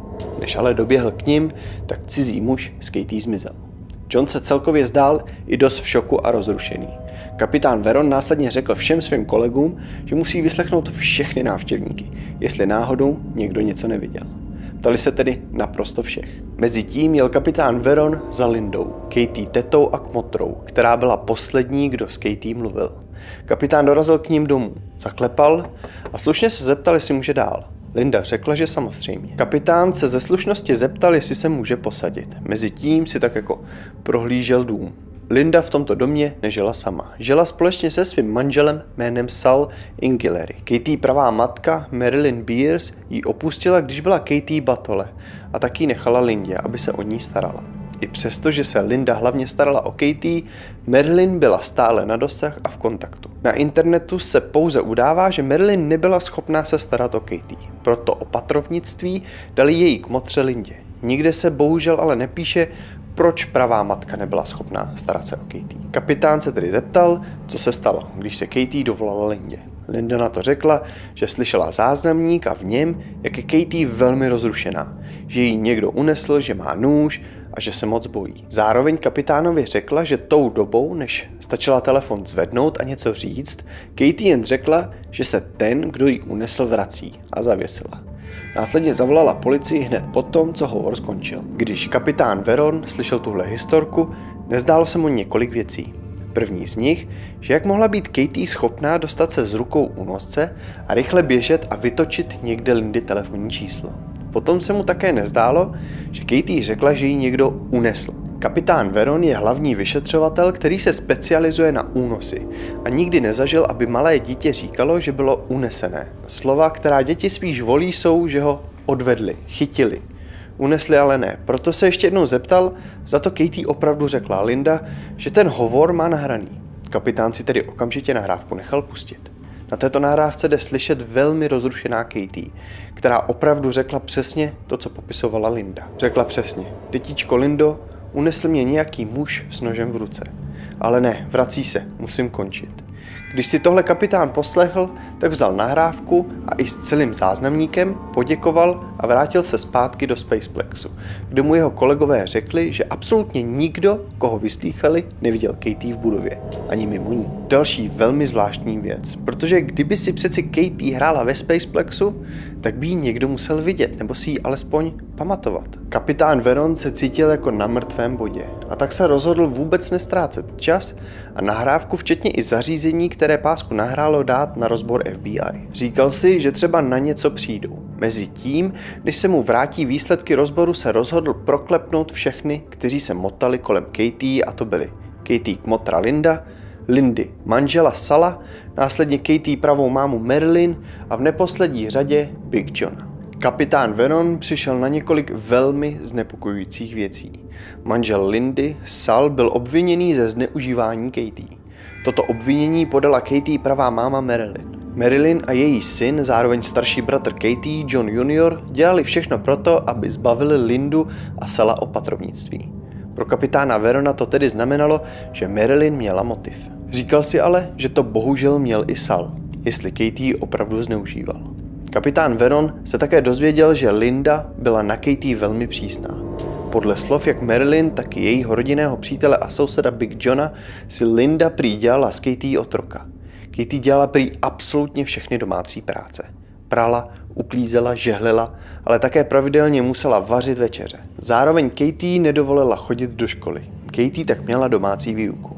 Veronovi se také nelíbilo, že Big John byl poslední, kdo Katie viděl. Nicméně, když zjišťoval, jaký měla vztah Katie s Big Johnem, přišel na to, že Big John byl jediný, komu Katie věřila. Koneckonců to byla Katie, která prý týdny prosila všechny kolem sebe, jestli by nemohla trávit narozeniny s Big Johnem ve Spaceplexu. Big John sám říkal policii, že Linda a Sal nedovolili Katie hrát si s někým jiným, jen s ním. A protože mu Katie bylo líto, nechtěl Katie nechat samotnou, jen kvůli tomu, že jí Linda nedovolí být s jinými lidmi nebo dětmi. Navíc mu dovolili jako jedinému být s Katie, protože patřil John do organizace Big Brothers, Big Sisters of America, což je nezisková organizace, která se zaměřuje na podporu mládeže. Funguje to tak, že dobrovolníci jako je John jsou spárováni s dětmi od 5 let až do mladé dospělosti. Tento dobrovolník potom dělá dítěti jakéhosi mentora. Snaží se ukázat kvality a potenciál, jaký mají jeho svěřenci. A protože všichni věděli, že John je Big Brother, říkali mu Big John. Nicméně i přes všechno tohle byli pro kapitána Verona všichni podezřelí. Rozhodl se tedy zjistit všech alibi a všichni ty alibi měli dost solidní. Všichni až na Big Johna, protože on byl ten, kdo viděl Katie naposledy. Tým okolo kapitána Verona zajistili povolení k prohledání všech domů.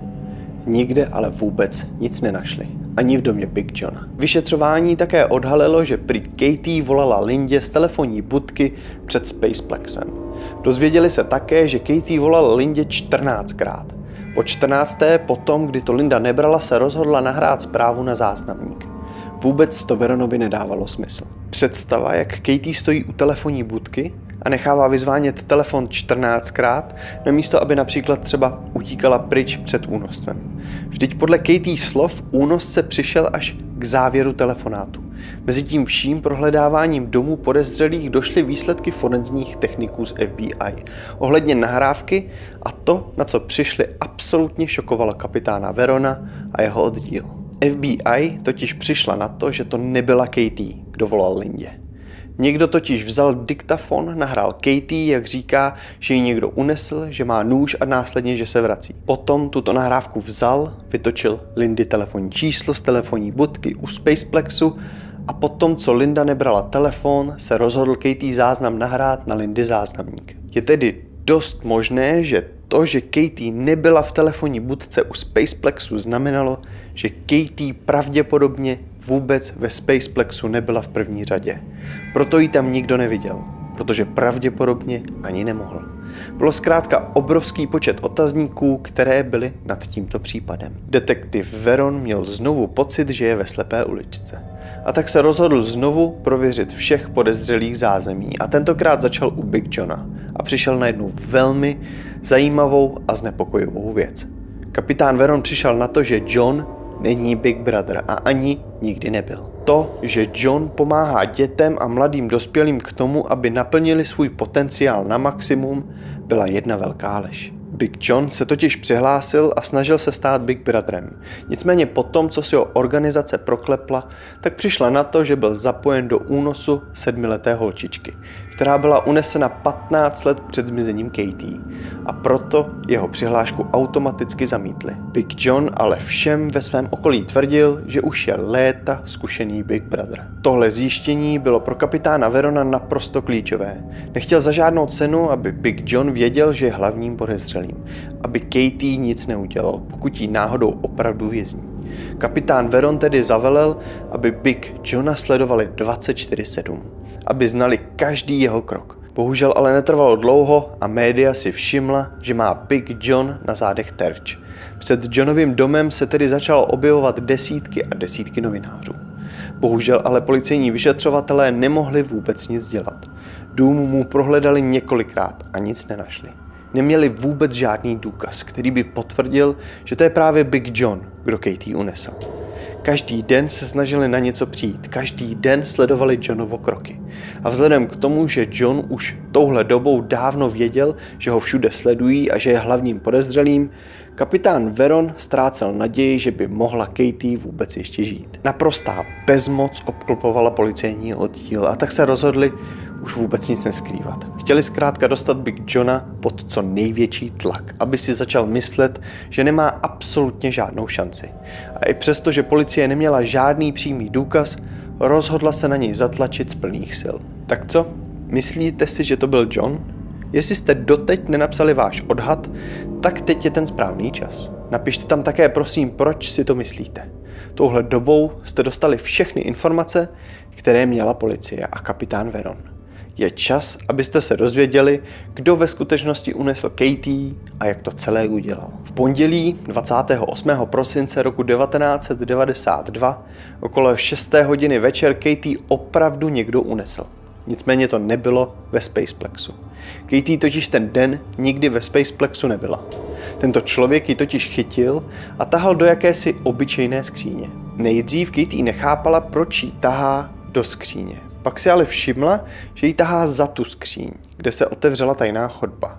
Následně jí řekl, ať jde dovnitř. Mezi tím vším Katie vůbec nechápala, co se děje a proč se to děje.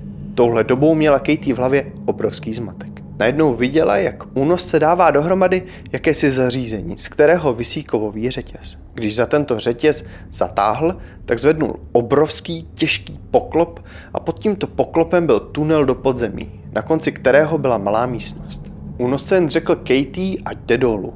Katie teda se strachem pomalu lezla dolů. Dostali se do jakési zvukotěsné místnosti, kde visely různé řetězy. Byla tam také špinavá matrace a televize. Pachatel následně Katie řekl něco, co jí prakticky zastavilo srdce, protože řekl, tohle je tvůj nový domov, Katie. Katie se v průběhu celého vyšetřování nehodlala jen tak vzdát. Kdykoliv nebyl její únosce s ní, tak hledala jakýkoliv způsob, který by jí mohl pomoct se tam odsud dostat.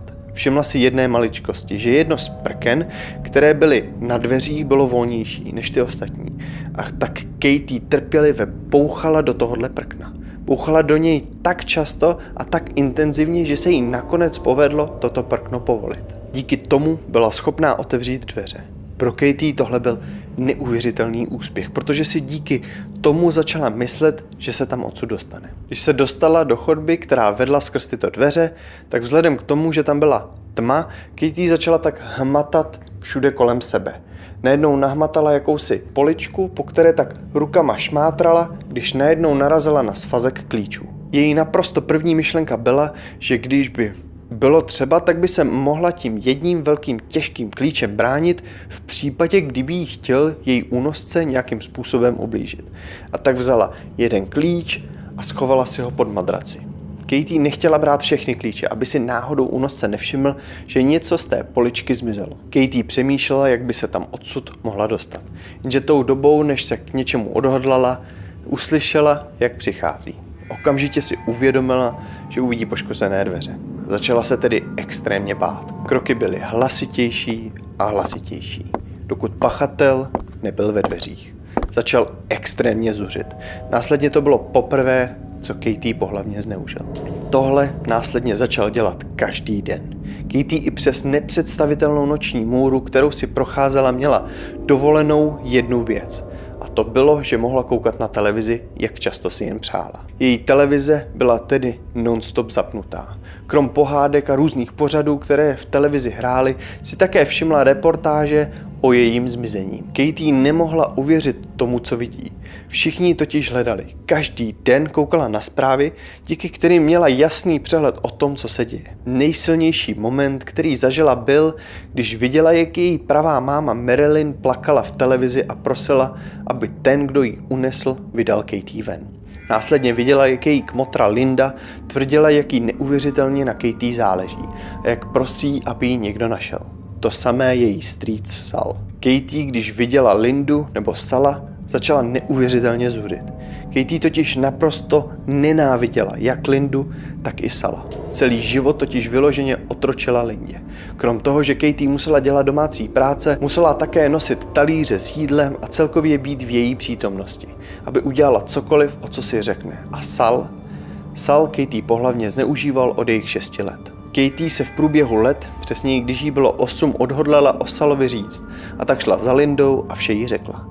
Bohužel ale dostala opačnou reakci, než čekala. Linda totiž začala Katie nadávat, urážet a řvát, že si vymýšlí a že ať už nikdy takové lži nikdy nešíří. Katie se ale nenechala jen tak zlomit. Namísto toho, aby mlčela, to řekla své pravé mámě, která začala dělat vše proto, aby Katie dostala od Lindy a Sala pryč. Takže vidět, jak Linda a Sal prosí média a lidi, aby ji našli, jí neuvěřitelně vytáčelo. Katie viděla v televizi naprosto všechno. Policie byla totiž dost transparentní. Například viděla, že policie věděla, že byl telefonát nahraný dopředu. Viděla také, že policie tušila, že Katie nikdy nebyla ve Spaceplexu. O několik dní později přišel únosce za Katie do jejího žaláře a rozhodl se, že Katie řetězem připoutá ke zdi. Vzal tedy řetěz, který visel v místnosti, omotal jí tento řetěz kolem krku a připevnil visacím zámkem ke zdi.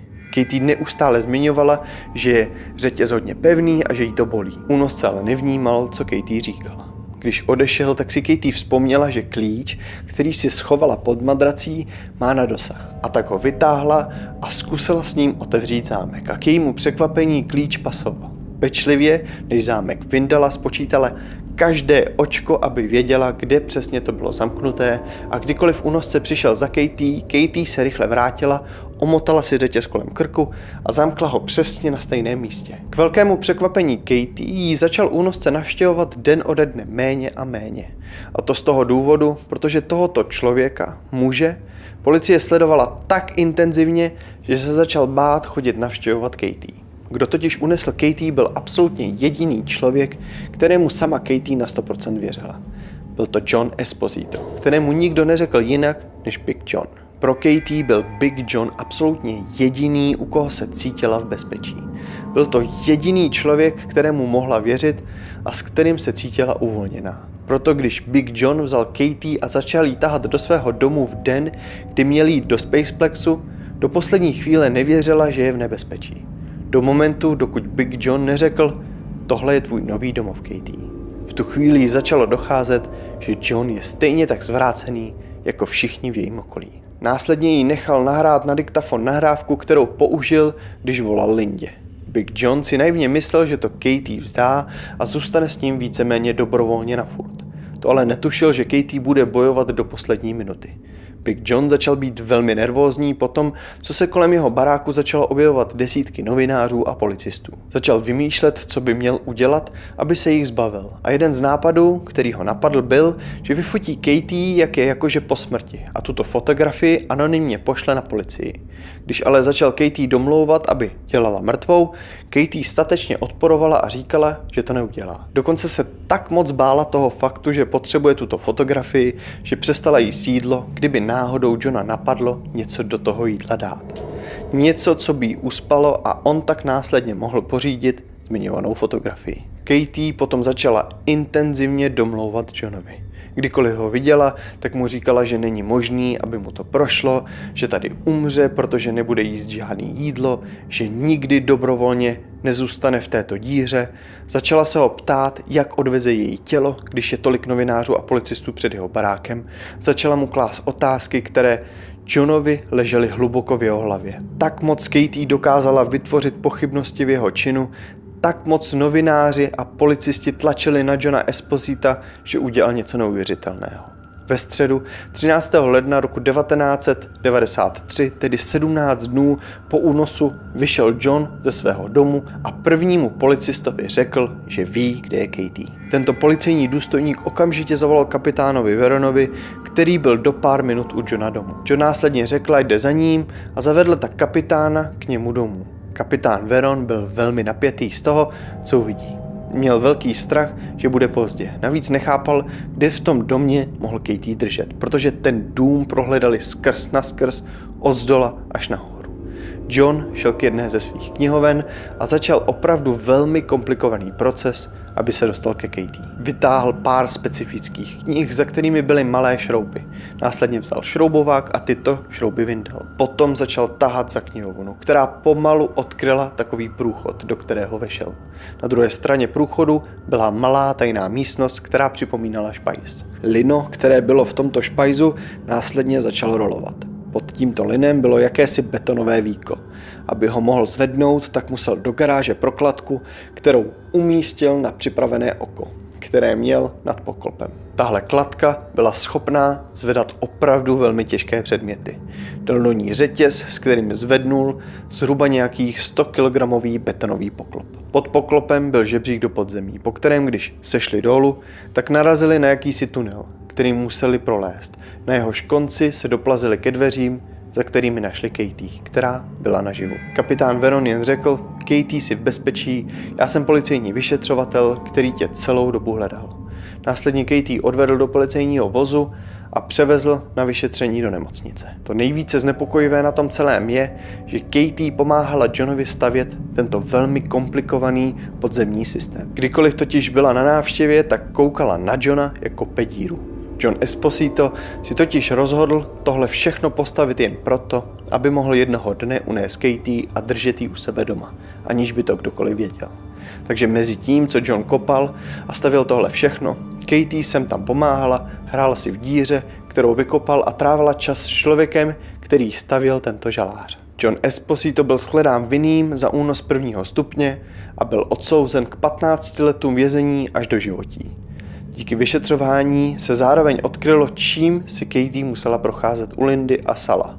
Sala nakonec odsoudili a on tak skončil za mřížemi. Do jejich péče se už nikdy nevrátila. Namísto toho si ji do péče vzala milující rodina, která jí dala tak moc potřebnou lásku.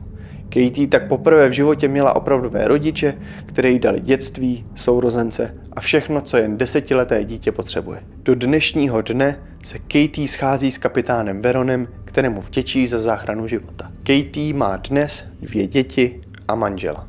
Jestli chcete vidět víc nočních můr, jako byla tahle, nezapomeňte dát like, odběr a zazvonit na zvoneček. Pokud chcete tento YouTube kanál podpořit, stačí, když budete toto video sdílet. V infu také najdete odkaz na můj Instagram, kde mě můžete sledovat. Do té doby se vidíme v dalším videu na kanále Noční můry.